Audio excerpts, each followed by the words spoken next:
latar belakang daripada pendirian Front Pembela Islam yang didirikan pada tanggal 17 Agustus tahun 1998.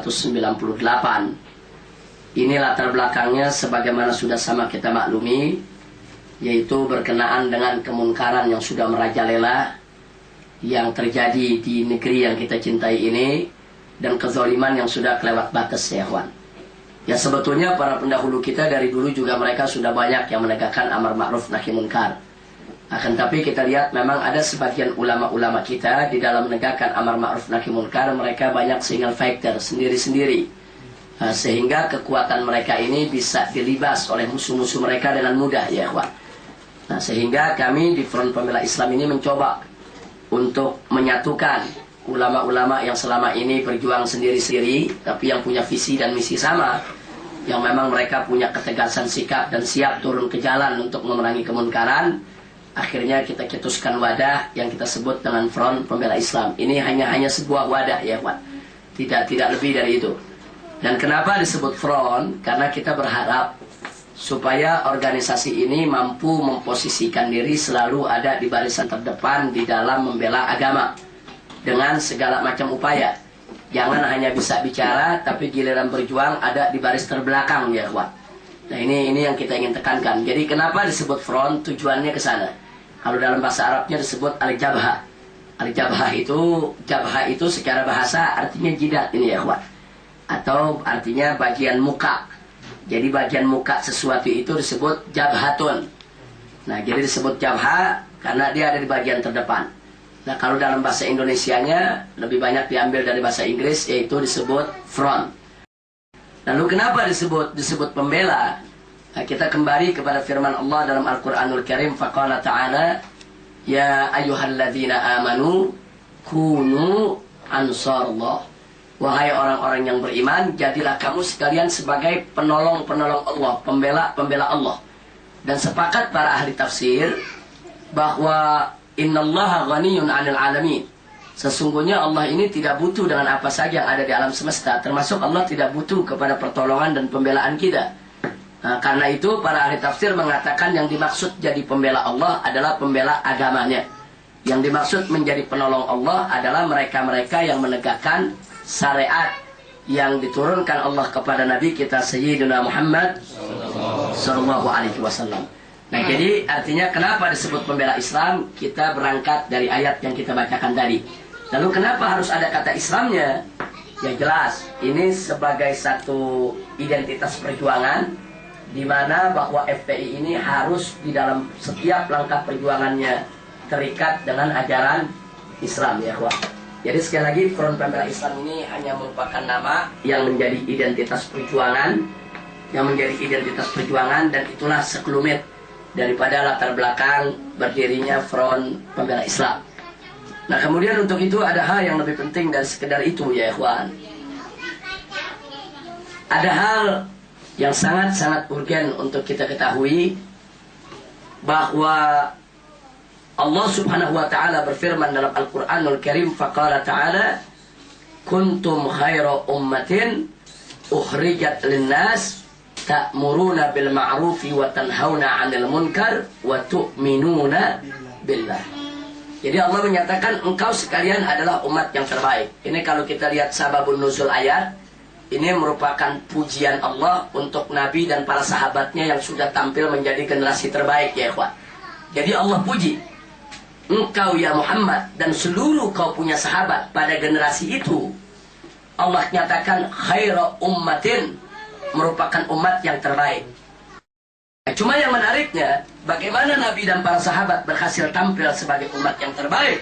Allah nyatakan ta'muruna bil ma'rufi wa tanhauna 'anil munkar wa tu'minuna billah. Jadi Nabi dan para sahabat berhasil tampil sebagai umat yang terbaik karena mereka menegakkan amar ma'ruf nahi munkar. Dan mereka beriman kepada Allah subhanahu wa ta'ala. Artinya amar ma'ruf nahi munkar merupakan ciri utama daripada umat yang terbaik. Bahkan bukan sekedar ciri, tapi dia merupakan syarat mutlak harus ada di umat manapun kalau mereka memang punya niat baik untuk tampil sebagai umat yang bagus, umat yang baik, ummatun sholihah.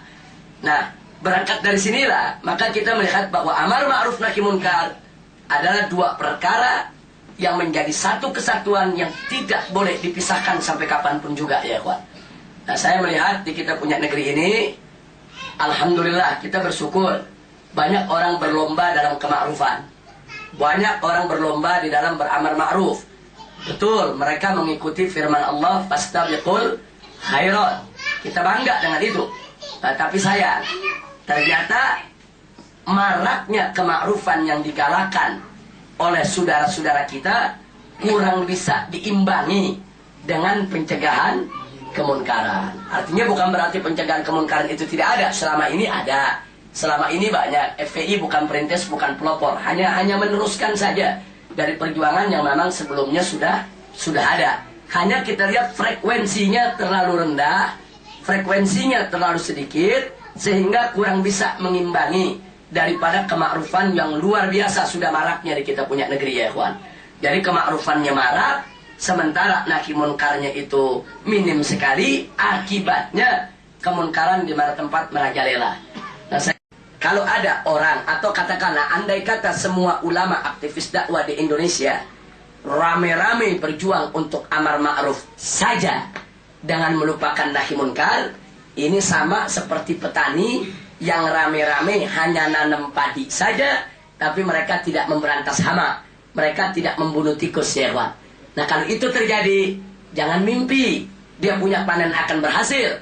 Panennya akan dirusak oleh tikus-tikus tadi ya kawan. Pergi sama ulama-ulama yang membuka pengajian, yang ngajar, yang dakwah, yang tabligh, jangan mimpi dia akan mendapatkan hasil yang bagus, yang optimal, yang maksimal kalau tikus-tikus maksiatnya dibiarkan menggerogoti santri-santri mereka ya ikhwan. Nah, ini perumpamaan. Begitu juga sebaliknya. Kalau seluruh aktivis dakwah rame-rame sibuk berjuang hanya nahi munkar saja, sama seperti petani yang rame-rame tiap hari bunuhin tikus, tapi padinya nggak ditanam-tanam ya ikhwan. Nah, terus mau panen apa dia? Nah, sebagai informasi, saya pernah didatangi oleh beberapa guru-guru TPA, Taman Pendidikan Al-Quran. Ada TPQ, mereka datang kemari, mereka keluarkan unek-unek mereka tentang kehidupan di tengah masyarakat mereka. Mereka bilang, gimana be, kita ngajar anak-anak muslim ini habis asar di masjid, di musola. Nah, begitu kita ngajar, kadang-kadang sampai jam 5 sore, ada juga yang masuk maghrib, isya selesai. Tapi begitu mereka pulang keluar dari masjid, di jalanan mereka lihat orang main koprok, orang main judi, togel. Kemudian dia lihat lagi ada tetangga-tetangganya yang nonton VCD porno. Nah, kemudian dan seterusnya dan seterusnya. Bahkan ada anak-anak muda yang dengan sengaja minum seenaknya di jalan. Memang dia tinggal di daerah wilayah yang cukup kumuh ya, Wak. Nah, sekarang bagaimana? Sekarang kita mau membangun akhlak, kita mau memperbaiki akhlak anak-anak mereka, tapi lingkungannya penuh dengan maksiat. Sedangkan belajar sama kita satu hari satu. Di situ bukan hanya tempat pelacuran, tapi juga tempat penampungan gadis-gadis desa yang ditipu, yang dibujuk, katanya mau kerja di Jakarta, disekap, dijual, dipaksa jadi pelacur ya ikhwan. Nah, jadi begitu kita perang ke sana, itu tempat kita ratakan, dan preman-premannya juga akhirnya bubar melarikan diri, dan saat ini lahan yang kita rebut, itu tanah, kita berikan kepada masyarakat setempat untuk pertanian ya ikhwan. Jadi nggak boleh dibangun lagi. Nah, yang menariknya waktu pulang, ya, entah sengaja, entah tidak sengaja, itu brigade kepolisian.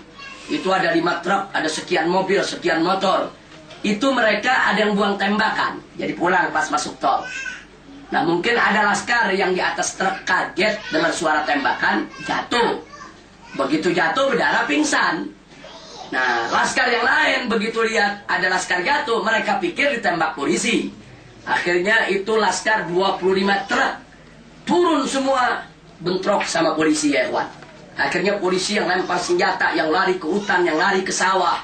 Akhirnya hancur mobil polisi semua, termasuk pos polisi. Nah, saat itu yang kalang kabut ya ustadz-ustadz ini. Nah, karena kan ustadz-ustadz ini kan mesti jaga, sebab ini bukan musuh kita. Nah, akhirnya ada ustadz yang kena kepukul juga. Nah, akhirnya terpaksa ustadz Sidik ini pakai toya, 2 pukul itu semua laskar yang ada. Nah, karena laskar sudah emosi, kadang-kadang emosi nggak terkontrol ya kawan. Itu kalau tidak dihalangi begitu, saya yakin polisi bakal banyak yang mati ya kawan. Sampai Kapolresnya sudah jatuh, itu mau dicelurit sama salah seorang laskar, kemudian akhirnya dihalangi oleh salah seorang komandan, akhirnya tangan komandan kita sendiri yang kena ya kawan. Nah, jadi artinya Di sini saya cuma mau ingatkan, sampai kita sendiri di dalam kalang kabut menghadapi laskar-laskar yang model seperti itu. Nah, ini karena kesalahan pertama. Nah, tapi sekarang kita mulai lakukan pembinaan. Alhamdulillah kondisi mereka jauh lebih baik. Nah, tapi suman-suman saya ingetin, jangan kaget lah. Kalau ketemu ada aktivis laskar nih, kok laskar kelihatannya kayak ngoboy banget ini. Nah, tapi yang jelas mereka tetap nggak boleh maksiat. Kalau kita dapat laporan ada laskar yang mabuk, laskar yang judi, nah, siapapun orangnya akan kita tindak dengan keras. Nah, jadi artinya laskar tetap standarnya nggak boleh maksiat. Tapi kalau dari sikapnya, ya masing-masing laskar sesuai dengan latar belakangnya ya Pak. Jadi Anda jangan kaget kalau ada laskar dari mulai leher sampai mata kaki, tato semua badannya. Dulunya dia memang preman. Tapi begitu dia tobat, dia tidak mau judi, dia tidak mau ini, nggak boleh kita tutup. Allah tidak pernah menutup pintu tobat ya. Wahai Rasulullah, apakah kita nanti akan ikut binasa, ikut celaka, ikut terkena bencana? Wafina solihun. Sedangkan di sekitar kita, di tengah-tengah kita masih banyak orang yang soleh. Masih banyak kiai, masih banyak ulama, masih banyak habaib, masih banyak ustadz, masih banyak orang yang sholat, masih banyak orang yang taat. Apa nanti mereka juga semua kena bencana? Akhirnya Nabi menjawab dengan satu jawaban yang singkat, padat, ringkas, jelas, di mana beliau katakan, "Na'am, idza kathural khabath." Kata Nabi, ya. Artinya ya, bahwa nanti bencana itu akan kena semua umatnya, tidak peduli mau yang jahat maupun yang baik ya kawan. Semua akan kena. Idza kathural khabath, kalau kebejatan sudah merajalela.